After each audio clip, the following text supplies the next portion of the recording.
avec toutes les manières de vivre. Je ne sais plus, peut-être depuis 36 ans, je n'ai plus vu une salle de cinéma. Les romans qu'on avait l'habitude de lire, on a balayé ça de côté pour lire la Bible. On s'était fixé un programme que chaque année on doit finir toute la Bible. On a commencé à se découvrir. À l'église presbytérienne, nous ne connaissons pas ce que c'est le jeûne. Mais lorsqu'on a reçu le Seigneur, on a commencé à s'exercer. Oui, quand tu rencontres Dieu, tu dois commencer à t'exercer. On a commencé à s'exercer au jeûne. On a commencé à s'exercer à la prière. On a commencé à s'exercer à la lecture. On a commencé à s'exercer même au témoignage. On avait des amis, des frères aînés qui nous entraînaient. Les week-ends, on sortait, ils nous entraînaient dans les témoignages. On nous a entraînés comment lire. On nous a entraînés. Et tout cela, frère, on avait du plaisir de le faire. Pourquoi? Parce qu'on avait vu quelque chose. On a vu quelque chose. Et j'étais très rebelle aux parents. Très rebelle. Et lorsque cette lumière est venue, j'étais le premier à leur demander pardon. Ce n'est pas qu'on m'a chicoté. On m'a donné une mise à pied. Non. La lumière que j'ai reçue a produit cette conviction que la rébellion est partie.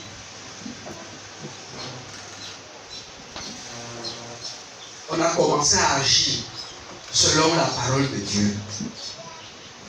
Frère, comme j'ai dit, nous ne connaissons pas ces choses. On a commencé à s'exercer. Un matin, j'ai commencé, j'ai dit, bon, je ne veux pas prendre le petit déjeuner. Je suis allé jusqu'à midi. J'ai cassé. Prochainement, j'ai repris. On est allé encore, je suis allé jusqu'à 18h. J'ai exercé cela pendant quelques temps. Après, j'ai dit, mais je peux passer la nuit aussi, non? Alors, je passe une nuit. Après, je passe encore une deuxième nuit. Ça a commencé. Pendant cet exercice, frère, je vais vous dire une chose. Quand nous, on a reçu le Seigneur, on n'avait pas des aînés devant nous. Surtout de notre côté, je peux dire que c'est nous qui sommes les pionniers. On n'avait pas de gens qui pouvaient nous encadrer, nous dire ceci. Mais, avec cet exercice, quand nous étions au collège, le Dieu que nous servons est un Dieu vivant. C'est le Dieu vivant. Lorsqu'il s'est manifesté à Moïse, il dit, je t'envoie vers mon peuple qui est en Égypte. Pour les faire sortir. Et vous viendrez au pied de cette montagne. C'est ici que vous allez me servir. Moïse dit, mais quand je vais arriver, je vais leur dire que c'est qui? Il dit, dis-leur que celui qui s'appelle Je suis t'a envoyé. Donc, c'est là son nom. C'est-à-dire l'être qui ne peut ne pas être et qui est, c'est lui, ce Dieu vivant. Frère, la qualité de nos services, la qualité de nos adorations dépend de la manière dont tu as vu Dieu. Ça dépend.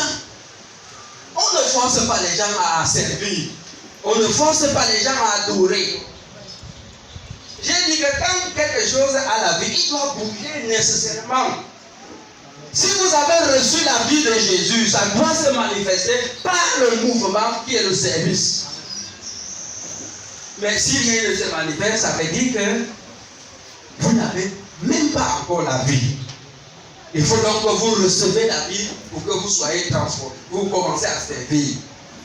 Alors, le Dieu que nous avons reçu a commencé donc à nous enseigner.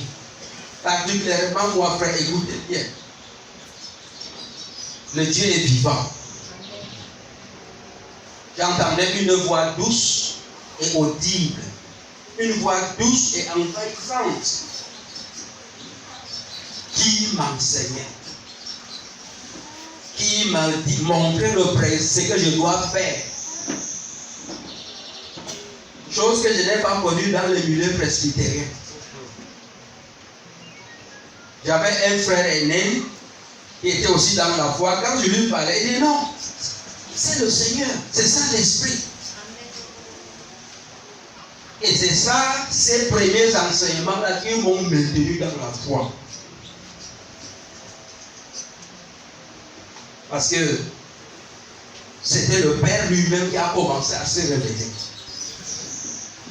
Et c'est ainsi que, petit à petit, c'est nous-mêmes qui sommes devenus les anciens de la localité. Et c'est nous-mêmes qui sommes devenus maintenant les conducteurs. Et on pouvait maintenant entraîner les autres aussi dans cette mouvance. Amen. C'est comme ça l'œuvre de Dieu. Le temps nous manquerait vraiment de parler. Parce que, comme a dit un intervenant ici, l'œuvre de Dieu peut être comparée à un édifice. Je prends l'exemple de cette maison.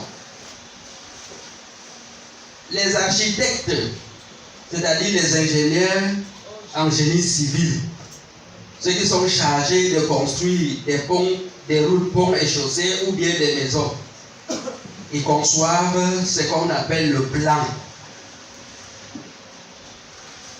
Ils conçoivent le plan. L'idée de la maison, il prend sa feuille, son compas, le crayon, la règle, la gomme, et il essaye de faire un croquis, un dessin, il essaie de représenter sur le papier ce qu'il a conçu. Les différentes parties de la maison, il détermine tout. De quelle manière cette maison doit être construite. Donc, frère, c'est un ensemble global. Maintenant, comme l'intervenant disait, il y a des gens, ils peuvent avoir le plan en main, mais ils ne comprennent pas, ils ne savent même pas lire. Mais ça, ils ont ça en main. Un jour, j'intervenais quelque part, quelqu'un dans la salle disait, non, moi, je vais acheter le genre de Bible que Godwin a. C'est ça qui est là, correct. Vous savez pourquoi il disait? Parce que tout ce qu'on lui disait, il était surpris. C'est comme s'il n'avait jamais lu la Bible. Parfois, et c'est vrai, beaucoup pensaient que je devais avoir un document qui n'est pas comme la leur. Parfois, quand j'arrivais dans un milieu, j'étais obligé de prendre leur propre Bible. Pourquoi? C'est parce qu'ils ont le document, mais ils ne savent pas lire. Ils ne savent pas lire. Donc, quand on lit pour eux, ils découvrent des merveilles. Alors, c'est tout cet ensemble. Maintenant, on doit prendre point par point. Point par point. Et c'est une œuvre qui peut durer plusieurs mois. Alors, mais je ne voudrais pas entrer beaucoup dans les détails. Je voudrais revenir sur les principes de base, comme je viens de dire. Nous avons travaillé avec beaucoup des hommes de Dieu qui étaient sincères dans leur zèle, sincères dans leur engagement, mais qui ont fini mal. Pourquoi? Parce que ils n'ont pas pris conscience. Ils se sont oubliés. Ils ont pensé que le fait de servir Dieu pouvait compenser à toutes les faiblesses qu'ils pouvaient rencontrer. C'était une erreur grave. Ceux qui nous ont précédés n'ont pas conçu la chose de cette manière. Paul combattait sur deux fronts.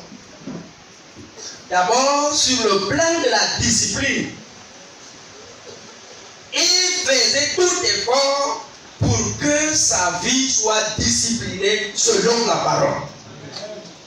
Parce qu'il s'était conscient que même s'il peut bien enseigner, s'il peut bien prêcher, il peut être rejeté. Voilà donc ce qui l'a amené à discipliner sa vie. Le deuxième front, c'est qu'il faisait tout pour faire agir selon le modèle de Dieu.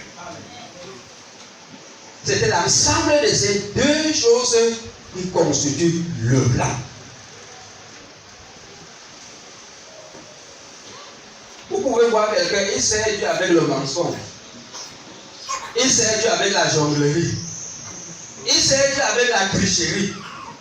Mais il va vous dire qu'il sert Dieu. Non, on ne sert pas Dieu de cette manière. On ne sert pas Dieu de cette manière. Vous devez prier, vous devez demander au Seigneur qu'il vous donne sa lumière. Lorsque vous verrez cette lumière entrer en vous, c'est vous-même qui allez prendre conscience. C'est vous-même qui allez prononcer un jugement sur vous. C'est vous-même qui allez dire que, comme vous me voyez là, frère, je suis tel. Je suis tel. Pourquoi? Parce que tu as vu quelque chose. Donc, la foi n'est pas la religiosité. Dans la religion, on va vous dire, ici, on ne parle pas comme ça. On ne boit pas ici. On ne met pas les mèches. On ne met pas les boucles. On ne fait pas le maquillage ici. Chez nous, on ne boit pas. Non. Ce n'est pas ça. Amener les gens à voir le Seigneur. Amen. Quand ils verront le Seigneur, c'est eux-mêmes qui prendront conscience de se dépouiller. Amen. Quand nous on a arrêté avec nos manières d'agir, vous croyez que c'est quelqu'un qui nous a dit non. On ne nous a pas donné de mise à pied. On ne nous a pas chipoté pour renoncer à cela. Mais librement et volontairement, on a tourné le dos à ces choses. Pourquoi? Parce qu'on a vu quelque chose. C'est ainsi que Esaïe, après 6 années dans le service de Dieu, se rend compte qu'il est dans le mensonge. Et que le peuple parmi lequel il est en train de servir est dans le faux. Alors il dit, malheur à moi car je suis perdu. Et comme Dieu connaît les cœurs, alors il voit un ange qui se détache depuis le ciel, a pris une pincette. Et sur l'autel de Dieu, il y avait là un caillou, des cailloux qui étaient déjà, qu'on avait roulé, qui étaient déjà chauffés par le feu. Il prend donc une pincette, il saisit la pierre, il vient et lui frotte la bouche comme ça. Il dit, regardez, donc j'enlève ton peau. À partir d'aujourd'hui, tu vas dire la vérité. À partir d'aujourd'hui, tu vas faire le travail tel que je veux. Tu ne vas plus me servir dans cet état. C'est comme ça qu'il a été délivré de ce mensonge. Alors, quelque temps, le Seigneur dit, qui enverrai-je? Qui ira pour nous pour défendre notre cause? Oui. David, est-ce que Esaïe a dit que non, Seigneur, envoie telle personne, c'est l'autre? Il dit non. Il s'est regardé. Il s'est regardé. Il dit non, Seigneur, je suis là. Envoie-moi. Parce que lui-même, il a senti qu'il peut maintenant dire la vérité. Amen. Il peut tenir bon maintenant devant les vents et marées. Il peut maintenant avancer dans les choses de Dieu. Seigneur, envoie-moi. C'est comme ça, frère. Vous devez voir personnellement quelque chose. Si vous ne voyez rien, tout ce qu'on peut vous dire ici, ça ne va pas vous servir. Ça ne vous servira pas. Chez nous, il y a un adage qui dit que quand vous vous adressez à quelqu'un, il faudrait que la substance de la parole que tu lui adresses là, cette substance-là soit déjà en lui. Là, il peut être réceptif. Mais s'il n'y a pas la substance de cette parole-là, tout ce que tu peux dire est nul. C'est la même chose avec les choses de Dieu. Nous qui nous disons vos serviteurs, c'est vrai, Dieu peut nous mandater, Dieu peut nous donner quelque chose à vous dire. Mais voyez-vous ce que Dieu fait? La substance même de cette parole, il sème ça en vous. C'est la raison pour laquelle vous voyez parfois, donc, lorsqu'on parle, vous acquiescez, vous êtes content, vous acceptez. C'est parce que cette semence-là était déjà en vous. Amen. C'est comme ça. Alors, nous devons recevoir donc de Dieu quelque chose qui nous permettra d'être réceptifs aux choses de Dieu.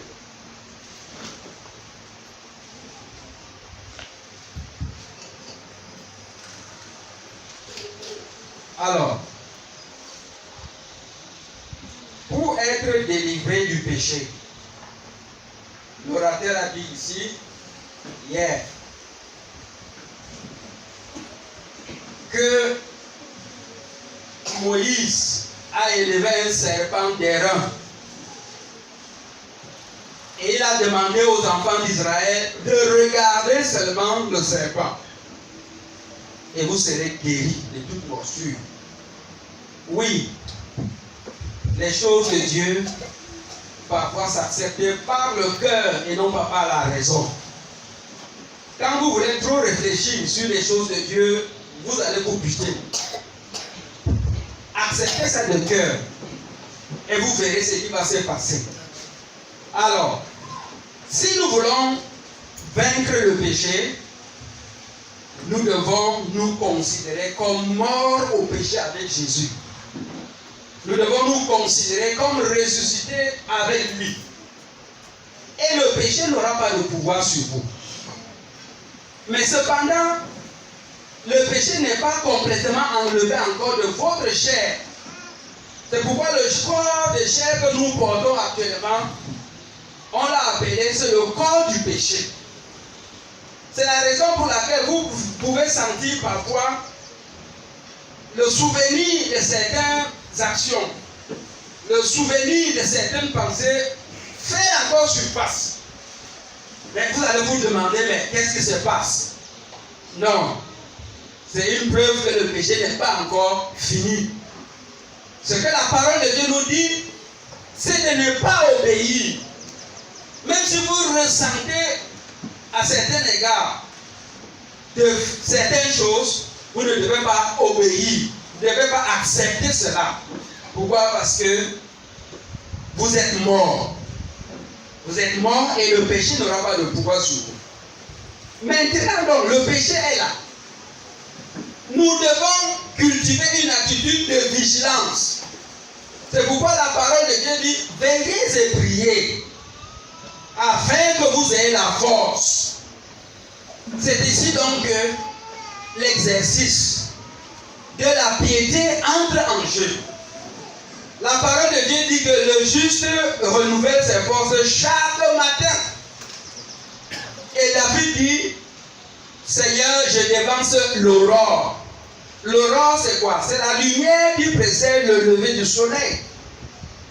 Alors, cela veut dire que avant que le soleil ne se lève vers 3 heures du matin, David était déjà debout. Il était déjà debout. Il remportait déjà la victoire sur le plan spirituel. Il faut remarquer que tous nos succès, tous nos échecs visibles sont déjà déterminés bien avant. C'est pour cela que ceux qui comprennent bien donc se lèvent très tôt. Ils prennent autorité sur leur chair. Ils prennent autorité sur les influences démoniaques. Ils prennent autorité sur les choses terrestres. Et le matin, quand il sort, il est bien nanti, il est bien rempli de force. Il va entamer la journée avec sérénité, avec joie, avec confiance, parce qu'il a travaillé. C'est comme ça, frère, que nous pouvons arriver à mortifier la chair. Ne donnez pas libre cours à la chair. Lorsqu'on vous entraîne à ces exercices, On vous dit par exemple, prenons tel jour, nous allons passer ça dans l'abstinence. Ne voyez pas ça comme une ennui. C'est pour votre bien. C'est comme ça que Paul travaillait. Il dit, je traite durement mon corps et je le tiens assujetti de peur qu'après avoir prêché aux autres, je ne sois rejeté. Et il prend encore une autre image. Il dit, regardez les athlètes. Quand ils courent, ils ne courent pas en vain. Cela veut dire quoi? Cela veut dire que dans le principe de Dieu, on peut comparer ça aux Jeux olympiques. On peut comparer ça aux différents jeux que vous connaissez, que ce soit le football, le handball, le volleyball ou l'athlétisme. Il y a des règles. Il y a des règles. Donc, pour réussir, il faut connaître non seulement quel genre de jeu j'ai devant moi, mais connaître aussi la discipline de ce jeu. Et enfin, il faut s'exercer de temps en temps, si vous voulez réussir. C'est ce que Paul dit, demande aux chrétiens de Corinthe d'agir. C'est comme ça qu'il travaille. Sur deux fronts. Donc, bien aimé, si nous voulons réussir avec le Seigneur, il faut que nous commençons par nous discipliner nous-mêmes. Nous ne sommes pas venus ici pour faire prévaloir les connaissances.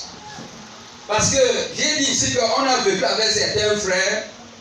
Parfois, quand l'autre prenait la parole, il veut faire tout aussi pour arriver. Non, nous ne sommes pas dans cette logique. Nous ne sommes pas dans cette logique.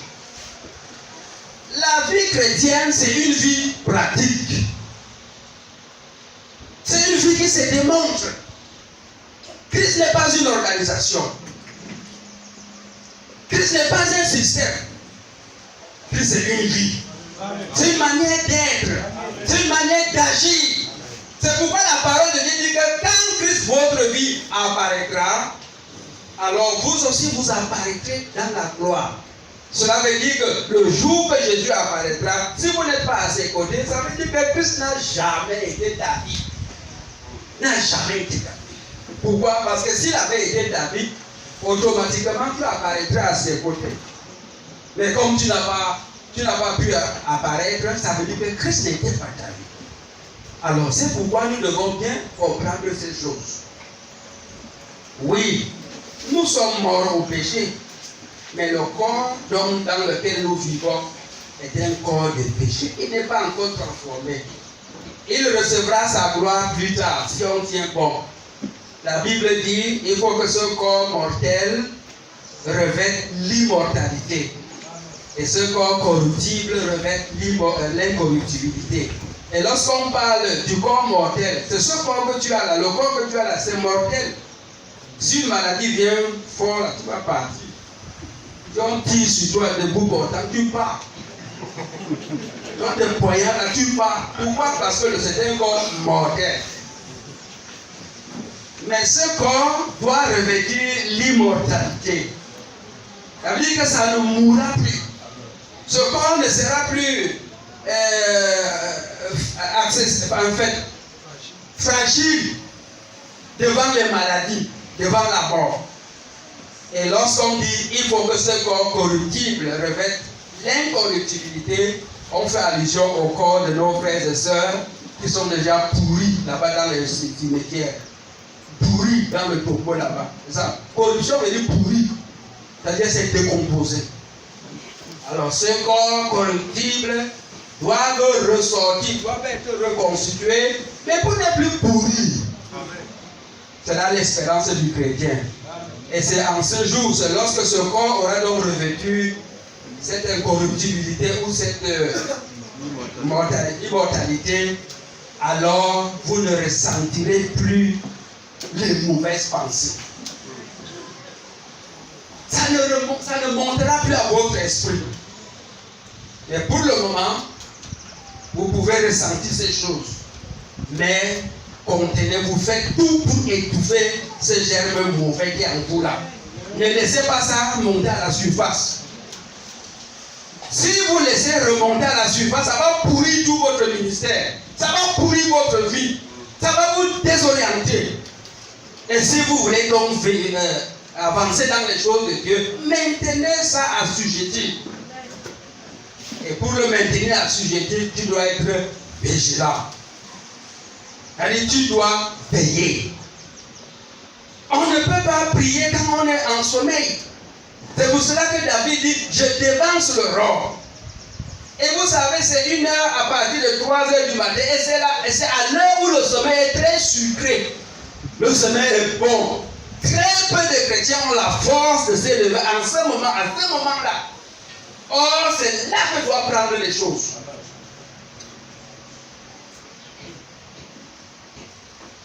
Vous voyez donc que le service de Dieu, ce n'est pas un service dans lequel on vient dormir.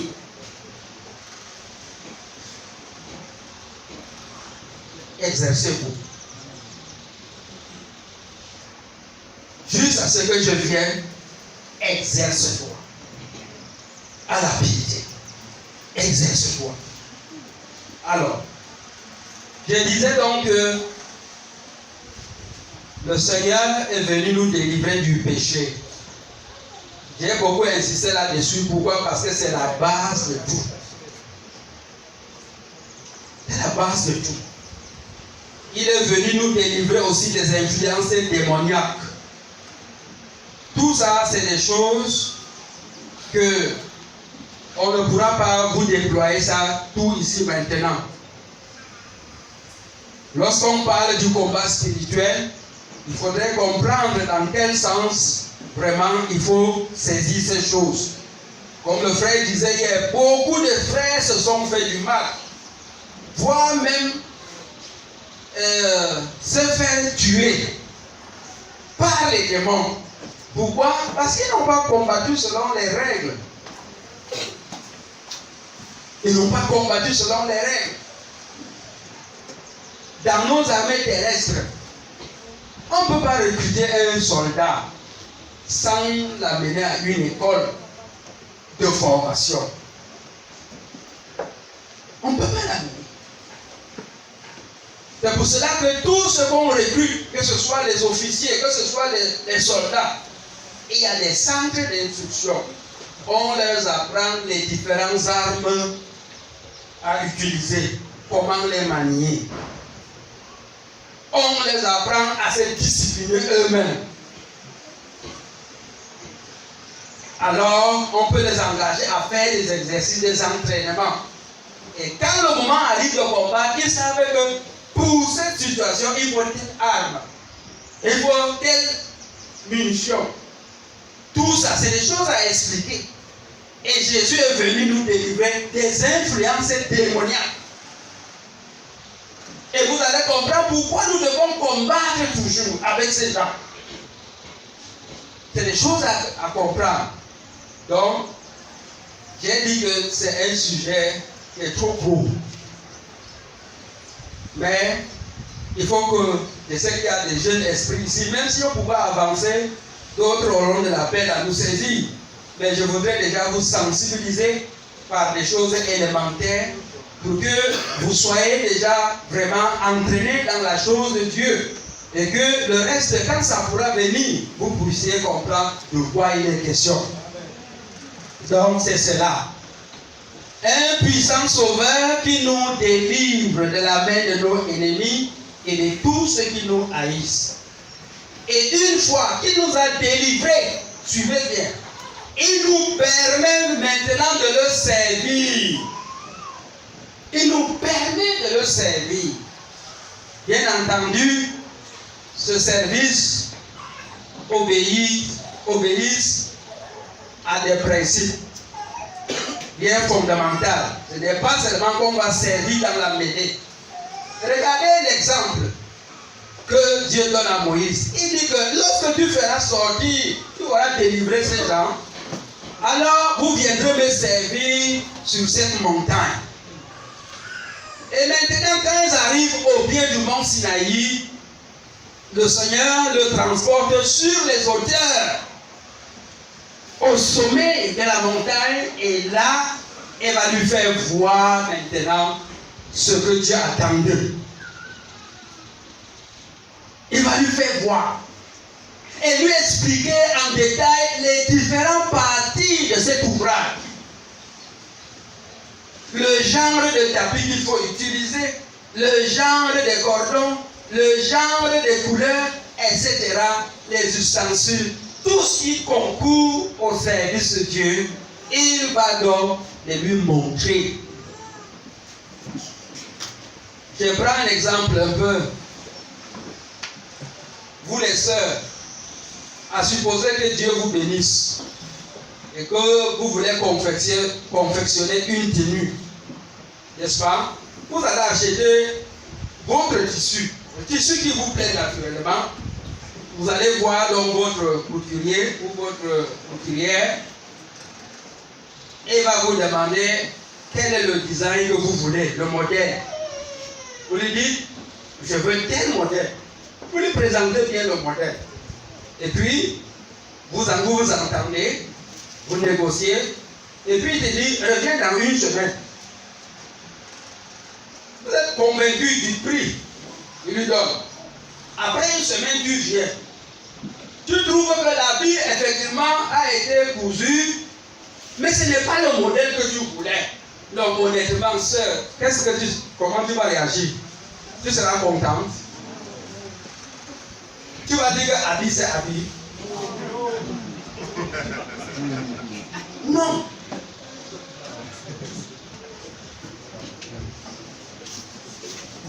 Non. C'est la même chose avec Dieu. C'est la même chose avec Dieu. Il dit donc, aie soin de faire tout d'après le modèle qui t'a été montré. Aie soin de faire tout. C'est ça le principe du travail, de l'œuvre de Dieu. Déjà, le Seigneur te délivre de tout ce qui peut être pour toi un handicap. Il te délivre de cela. Maintenant, il te permet de le servir. Suivant le modèle de lui-même, il t'ouvre les yeux pour faire cela. Alors, tu dois agir selon le modèle. Une fois, j'ai discuté avec des religieux. J'ai dit, vous êtes baptisés? Il dit oui. J'ai dit, de quelle manière vous avez été baptisés? Vous avez été immergé, plongé, ou c'est comment? Il dit, j'ai lavé la tête. On m'a lavé la tête. Il dit que non, ce n'est pas la bonne manière. Il me dit, oh c'est eau. L'eau c'est l'eau. L'eau c'est l'eau. Je lui dis que l'eau n'est pas l'eau. Il y a aussi eau et eau. Oui. Il y a eau et eau. Je lui dis, tu ne vas pas me dire que le fait de tremper un objet dans l'eau et l'autre c'est de laver la tête, c'est la même chose. Il faut être bête. Vous dites que c'est la même chose. Et ce qui me perd encore, frère, c'est que ce sont des intellectuels avec des grosses têtes, des gros diplômes. On vous trébuche comme une orange et vous êtes là à suivre bêtement.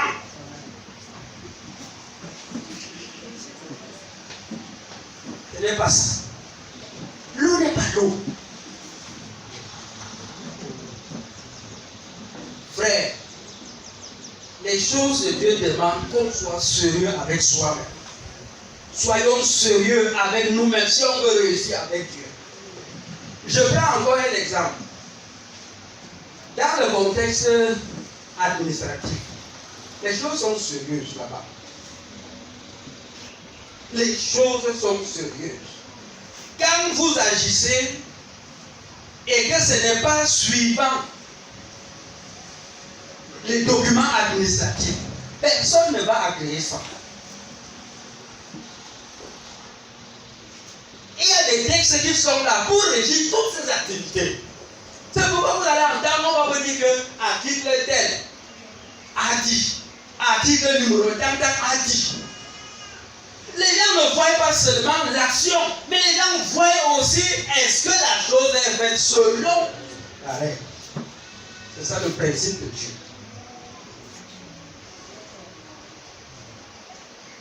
C'est ça le principe de Dieu. C'est pour cela donc, quand vous entrez dans la maison de Dieu, Amen, Asseyez-vous. Observez d'abord. Écoutez. Pénétrez l'esprit de la chose. Sensibilisez-vous. Et puis, commencez à agir, à vous entraîner. Beaucoup parmi nous ont pensé que le fait qu'on était sortis, nous sommes sortis de ces milieux-là, les gens pensaient que ça fonctionne de la même manière. Non. Quand le pape Jean-Paul II est arrivé ici au Cameroun pour la deuxième fois, avant qu'il meure, on lui a posé la question, on lui dit, très Saint-Père, que pensez-vous des églises dites réveillées? Il dit non, laissez-les. Ce sont nos frères, ils vont nous rejoindre. Parce qu'ils ont la même constitution que nous. Écoutez bien, frère, parce qu'ils ont la même constitution que nous, c'est-à-dire la même manière d'agir. Il dit non, laissez-les, ce sont nos frères. Ils vont nous rejoindre. Est-ce que ce n'est pas la vérité? Ce n'est pas la vérité. Quand vous voyez ces pasteurs à la télévision, ils s'habillent comme les femmes. Ils ont des cannes, ils ont des soutanes, ils ont tout. Les huiles, les poudres, les mouchoirs, les parfums, le savon, l'eau, les chaînes, les bagues, les bracelets, tout, sauf rien.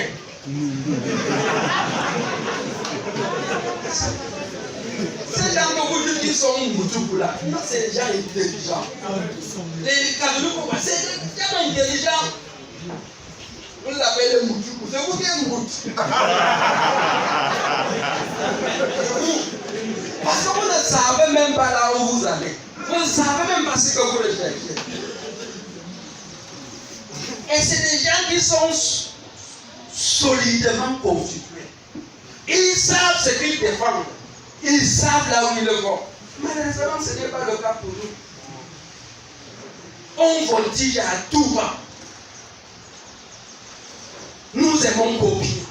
Au lieu de chercher à comprendre ce que dit la parole de Dieu, c'est parce qu'on a vu dans tel milieu aussi, on dit on va faire comme eux. Ne vous conformez pas au siècle présent. Soyez transformés par le renouvellement de l'intelligence.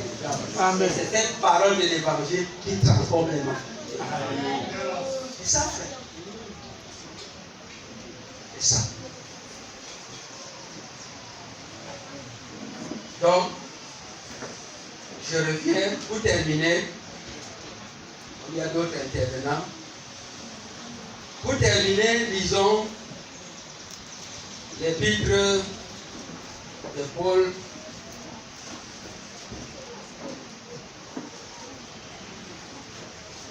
La deuxième épître de Paul à Timothée, le chapitre 2.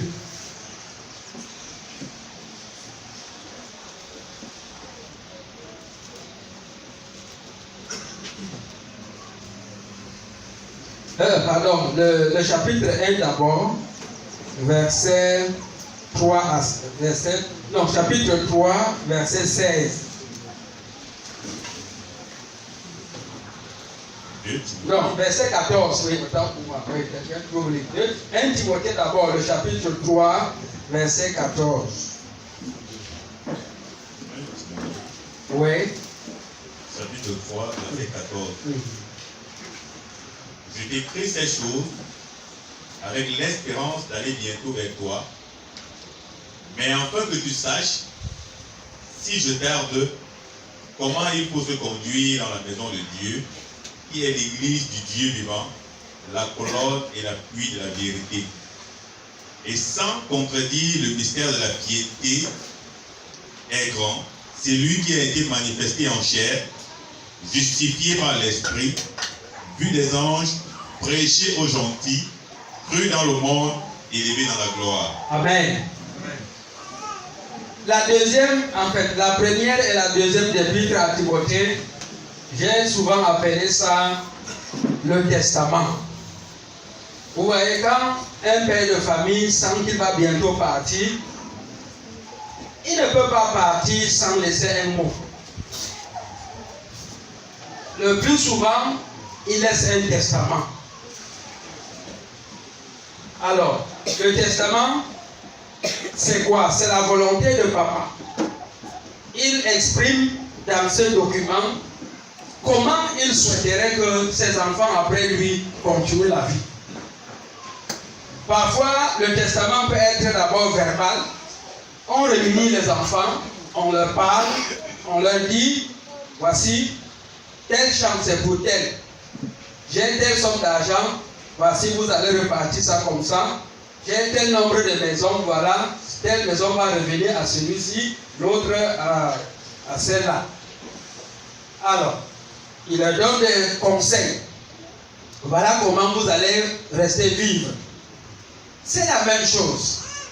Vous savez, les dépositaires de la révélation, c'est-à-dire ceux auxquels Dieu a confié l'évangile, au moment où ils sentaient donc qu'ils allaient partir, ils ne sont pas partis sans laisser le testament. C'est pour cela donc que vous allez voir Pierre, par exemple, et dit, voilà pourquoi je prendrai soin de vous rappeler ces choses. Parce que le Seigneur m'a dit que je vais bientôt quitter cette tente. Et de manière subie. Mais pendant que je suis encore dans cette tente, c'est pour moi un devoir de vous rappeler ces choses. Quoi que vous le sachiez, et j'aurai soin qu'après mon départ, vous puissiez toujours vous souvenir de ces choses. En quelque sorte, il donnait son testament, il mettait déjà les points sur les i, en faisant comprendre qu'après eux, certaines personnes, certains enseignants de la parole vont se lever, ils vont renverser l'ordre des choses.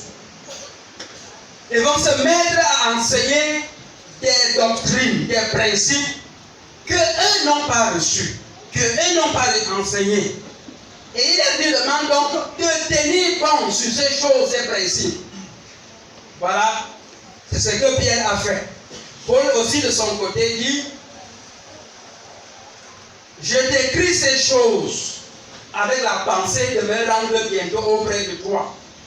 Mais si je tarde, il faut que tu saches comment te comporter dans la maison de Dieu, qui est l'Église. Qui est l'Église du Dieu vivant. L'Église de Christ n'est pas une organisation. L'Église de Christ est composée de tous ceux-là qui ont reçu Jésus dans leur vie.